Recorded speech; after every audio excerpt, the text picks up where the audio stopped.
really good to see how many last Sunday went over to Macquarie. I think that's the best number that we've had go from this congregation on a Sunday.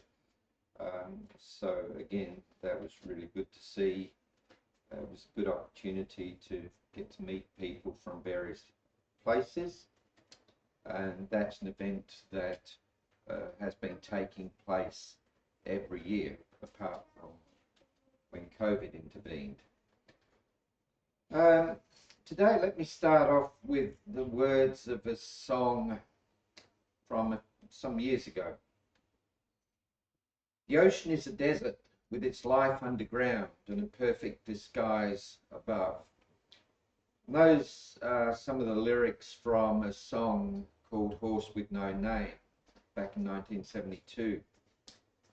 And if you take the words of this song literally, particularly in this line, you've got a contradiction. They make no sense. The ocean is a desert. What's an ocean? An ocean is a huge expanse of water. What's a desert? A desert is an expanse of dry land. So how can an expanse of water be an expanse of dry land? It doesn't make sense, as I said, if you take those words literally. It's talking about an impossibility. And the idea of impossibilities comes up in arguments about God. It is argued that if there really is a God, then there has to be a being who can do what humans cannot do, who can do things that humans find to be impossibilities. And so there are arguments that go like this. Can God make a round square? Can God make a triangular circle? Now, if we say that he can't, then we say, well, then God finds some things just as impossible as we do. So therefore, there is no God. But is that a legitimate form of argument? You have to consider the fact that such arguments really aren't logical, they're nonsensical. By definition, something that is round is circular, having a single curved side. A square, on the other hand, has four sides, each of equal length, having four corners, each at 90 degrees to one another. So it is mathematically illogical to talk about a round square. Again, a circle consists of a single continuous curved side, whereas a triangle consists of three straight sides meeting at 3 points or 3 corners of varying degrees. So it is mathematically nonsensical to speak of a triangular circle. God is a rational being. It makes no sense to argue whether God is powerful enough to do what is irrational or nonsensical. That has nothing to do with whether there's a powerful God. But having said all that, there are some things which are impossible for God. There are some things which God cannot do. And rather than that indicating God's weakness, rather than that being an argument for God's non-existence, in fact, those impossibilities are an argument for God's reliability. And the scriptures talk about a number of things which are impossible for God. We'll start off over in Psalm chapter 5 and verse 4. God cannot be evil.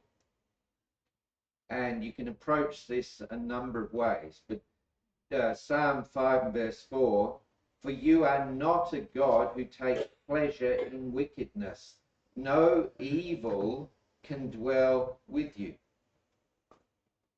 God cannot take pleasure in evil because there is no evil in God. And you note here, it's not that God simply chooses not to do evil. It says here that God cannot do evil. No evil can dwell with you. It's out of the question. It's not possible. That ties in with the description of God we find several times in the scriptures. For instance, Isaiah 6 and verse 3 and Revelation 4 and verse 8, where God is described as holy, holy, holy. It's used in a threefold manner. Holy, holy, holy. Well, holy means pure. It means separate from evil. It means blameless. And that triple use of the word holy, holy, holy, holy, in regard to God, is a form of emphasis. It is stressing God's holiness. It is saying that he is supremely holy, that he is absolutely separated from sin. And you've got a confirmation of that too over in 1 John chapter 1 and verse 5. This is the message that we have heard from him and announced to you, that God is light, and in him there is no darkness at all. A darkness is often used in the scriptures to signify sin. What does it say? There is in God no darkness at all. Not one small piece, because God is light. And so the idea here is no evil abides with God. It's just not part of his nature. We can go a bit further in the Old Testament over to the book of Habakkuk, one of the so-called minor prophets. And you've got a further statement about God here. God cannot look upon evil.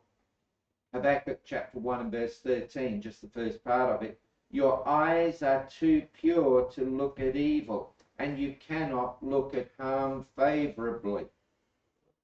If you've got the New King James Version, it reads, you are of purer eyes than to behold evil, and cannot look upon wickedness. The Bible commentator Kyle says that the first part here, where it says you are of purer eyes than to behold evil, behold means that because God is pure, his eyes cannot bear what is morally unclean. Then it says you cannot bear what is morally unclean. Here, and you cannot look upon wickedness. It means that God cannot tolerate what wicked people do to one another. God cannot tolerate evil. God cannot tolerate wickedness. He cannot look approvingly upon these things. God cannot have anything to do with evil. It's not in God's nature to tolerate evil. It's not possible for him to do so. But there's a third aspect to this as well that we see over in the book of James. James chapter 1 and verse 13 in this case.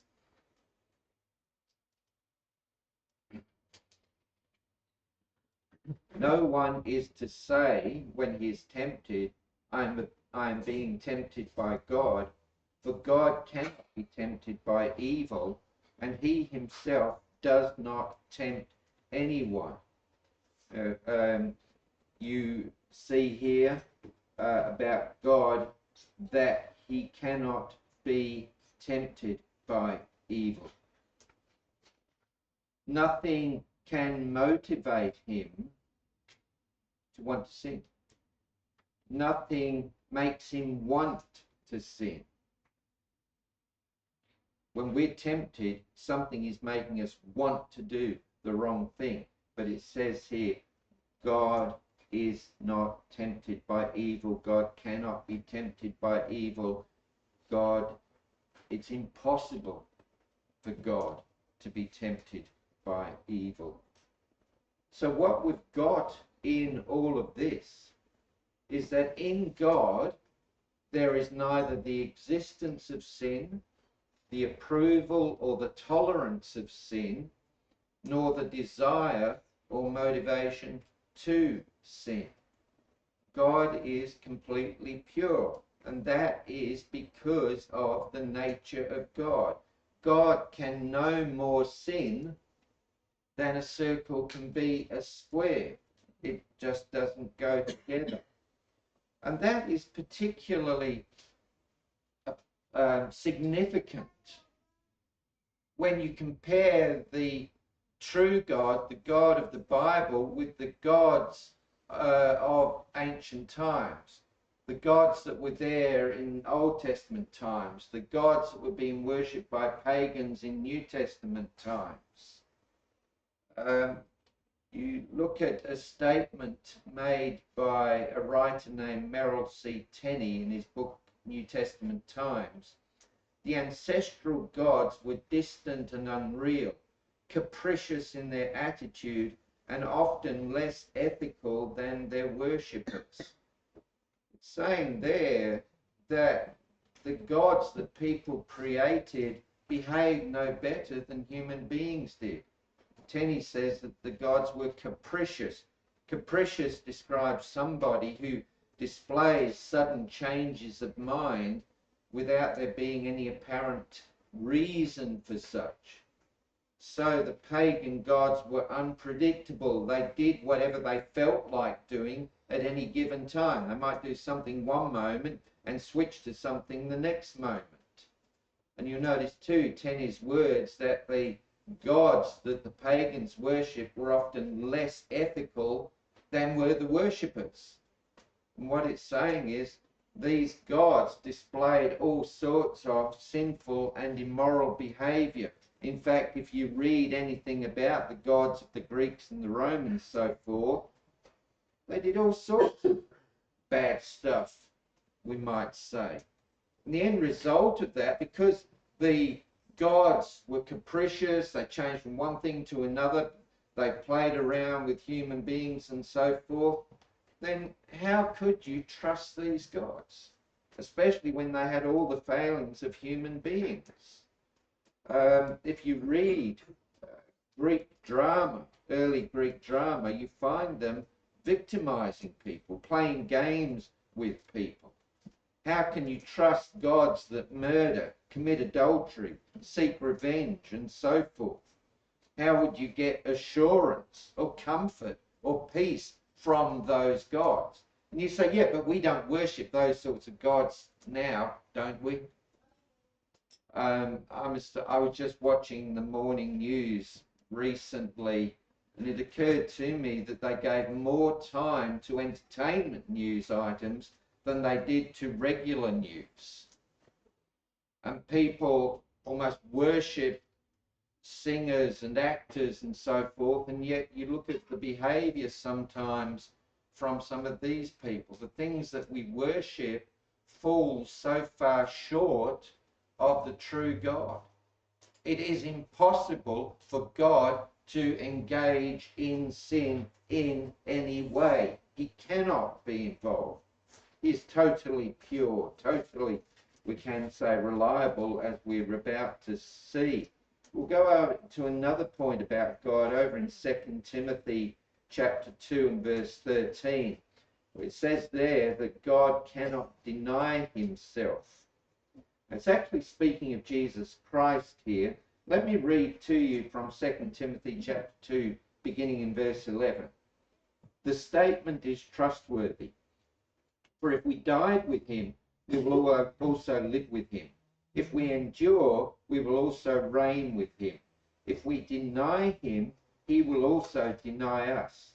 If we are faithless, he remains faithful, for he cannot deny himself. Now, it may be that the way that that's printed in your Bible gives it the appearance of perhaps being a quote from a hymn or something like that, and that may well be so. We don't know where Paul might have quoted this from, all we know is that the Holy Spirit inspired Paul to use this quote. And yes, it is talking about Jesus Christ, but we know that whatever the qualities, the characteristics of Jesus Christ, we have the qualities and the characteristics of God, because Jesus Christ is the invisible God revealed to us. Jesus said, if you've seen me, you've seen the Father. So whatever this says about the qualities of Christ, it is saying the same about the qualities of God the Father. Now, it's saying here, if you look at verse 13, that Christ, and therefore God, always remains faithful, regardless of how we conduct ourselves. Christ and God are faithful. And the word faithful here, according to Vine's New Testament dictionary, means that Christ and God can always be trusted, for they are utterly reliable. And the reason for this is that God and Christ cannot go against their nature. It says here in verse 13, he cannot deny himself. He cannot go against himself. They are faithful, as I say, to their very nature, their very essence, and they cannot act otherwise. Lenski puts it this way, that God and Christ cannot contradict themselves. They cannot prove false to themselves. And that's why here the assurances of verses 11 and 12 stand. If we have died with him, we will also live with him. Why? Because that is the promise of Christ, and therefore the promise of God, and neither Christ nor God can go against that. If we endure, we will also reign with him. Why? Because that's a promise of Christ, it's a promise of God, and neither Christ nor God can go against that. On the other hand, if we deny him, he will also deny us. And God and Christ cannot go against that either, because what they say, they hold to. They are totally reliable in whatever they say and do. Yes, with us sometimes, we don't keep our word. We go back on our word. We prove unreliable, but that is never the case with Christ, and it is never the case with God. Regardless of how we conduct ourselves, regardless of what we say or do, God and Christ always hold true to their word, and that is both in regard to promises of blessings and also warnings of judgment. God is always true to what he has said. He cannot be otherwise. We go to another passage over in Hebrews chapter 6 and verse 18 this time. And this goes along with what we've just said about God being faithful, God not going against his own nature. Hebrews chapter 6 and verse 18, so that by two unchangeable things in which it is impossible for God to lie, we who have taken refuge would have strong encouragement to hold firmly to the hope set before us. The writer here in Hebrews is encouraging his readers, he's urging his readers to remain faithful and to continue on with God's work. He urges them in chapter 6 and verse 12 to be imitators of those who through faith and endurance inherit the promises. There have been those in past times who've been faithful to God and they've received God's promises. And so the writer here to the Hebrews says, do the same as them. Follow their example. Why? Because from verse 13 onwards, the assurance is that God keeps his promises. Verse 13, but for when God made the promise to Abraham, since he could swear by an oath no greater, He swore by himself, saying, indeed, I will greatly bless you, and I will greatly multiply you.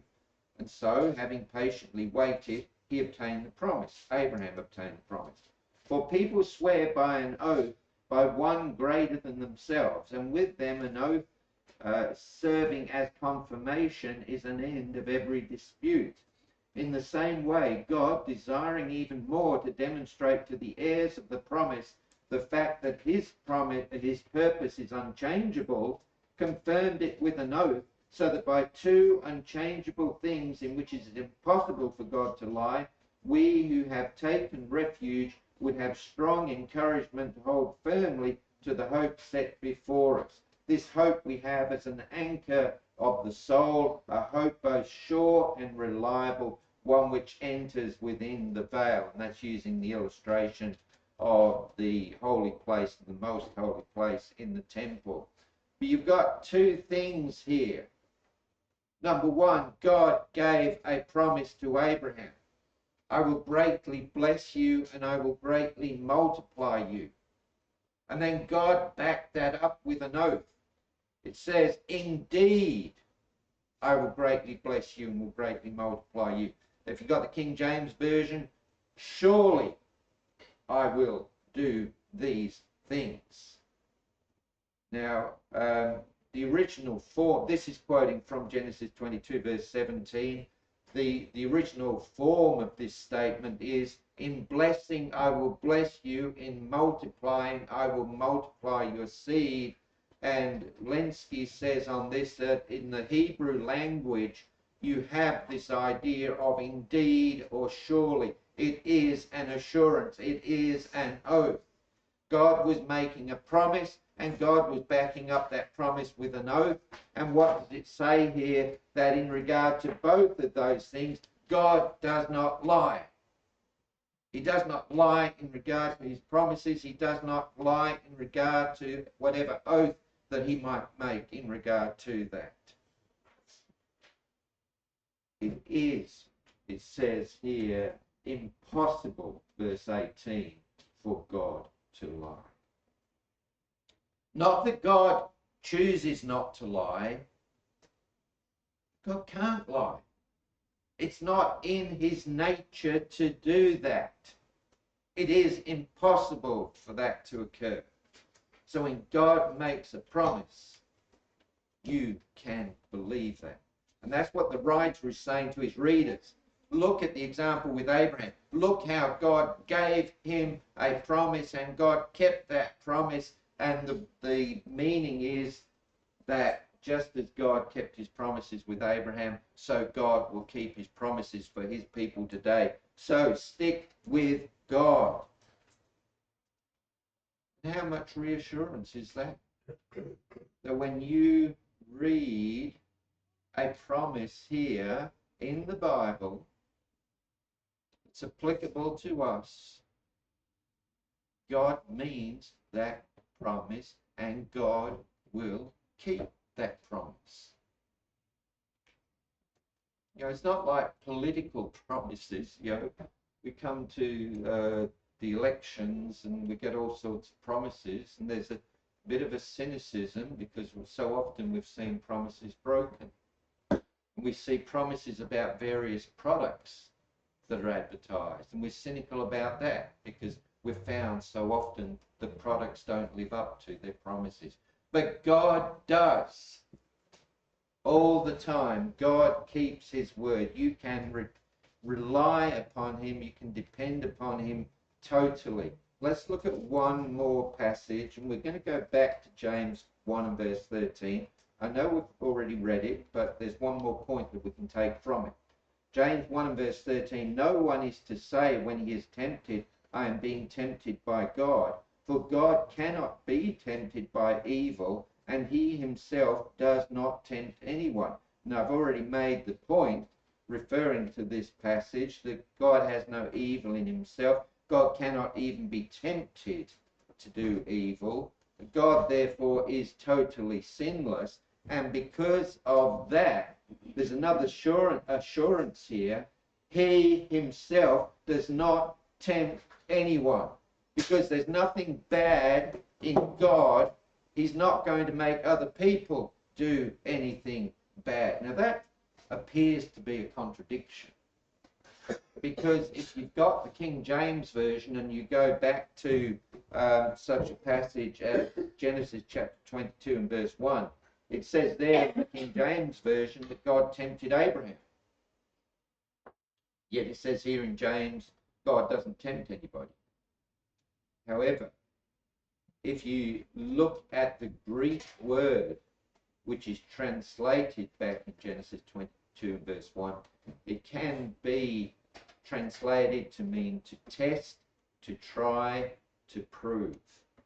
And if you check various Bible versions, the New King James Version, the New American Standard, the English Standard Version, the New International Version, and so forth, they will all have something to the effect that God tested Abraham. Not God tempted Abraham to do evil.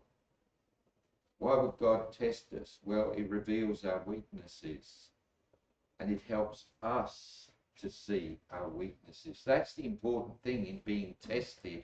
We get to see our own weaknesses. Sometimes we're full of confidence that we can do this and we can do that, and then some situation comes along and says, look, you can't.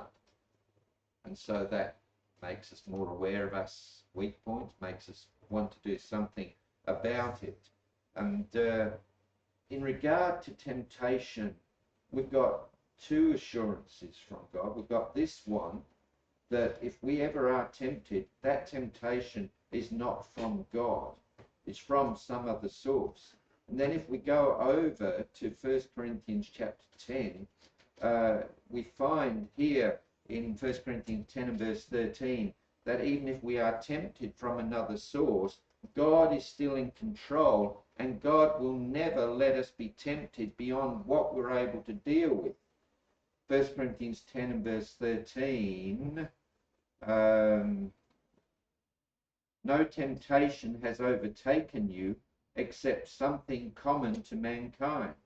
And God is faithful, so that he will not allow you to be tempted beyond what you are able, but with the temptation will provide the way of escape also, so that you will be able to endure it. So the temptation is never so strong that we're helpless and we're doomed. Come back to James chapter 1 verse 13. No one is to say when he is tempted, I am being tempted by God. For God cannot be tempted by evil, and he himself does not tempt anyone. But each one is tempted when he is carried away and enticed by his own lust. Then when lust has conceived, it gives birth to sin, and sin, when it has run its course, brings forth death. If we're tempted and we fall to temptation, don't blame God. Don't say, God, why did you allow this to happen? When we're tempted, it's a result of our own desires, and we give in to those desires. Even though God gives a way of escape, should we choose to seek it. It's not God's fault that we are tempted. There is no sin in God, no evil intention in God, and therefore he does not tempt us. To do so would go against his nature. God cannot tempt others to do evil. It's impossible for him to do so. So there are things which are impossible for God. That doesn't mean that God is weak. It doesn't mean that, well, God doesn't exist then if there's things that he can't do. Instead, the impossibilities assure us of God's reliability. We can trust God and we can trust his word, because God cannot be evil. God cannot deny himself. In other words, he is always faithful. He never goes back on his word. God cannot lie. God cannot tempt anyone to do evil. It is just not part of him. You have the assurance that God acts for your good, and he will always keep his promises. But there's another side to that. Just as God keeps his promises, God is also true to his warnings. When God warns us about the consequences of sin, the consequences of error, and so forth, those warnings are just as true as the promises reflecting. So we should never think, oh, I don't think God will do that. And you hear people say, oh, I don't think God will do that. God's a God of love. He wouldn't do that. Well, what you're saying is he plays word games. He says things without meaning them. But that is not true. That is simply not part of his nature. It is impossible for God to go against his own nature. So as long as we put our faith in him and submit ourselves to him, God will never let us down. That is a promise that he will fulfill, because it cannot be any other way. Our God is a true, dependable, reliable God. Trust him, follow him, be faithful to him. Let's stand and sing.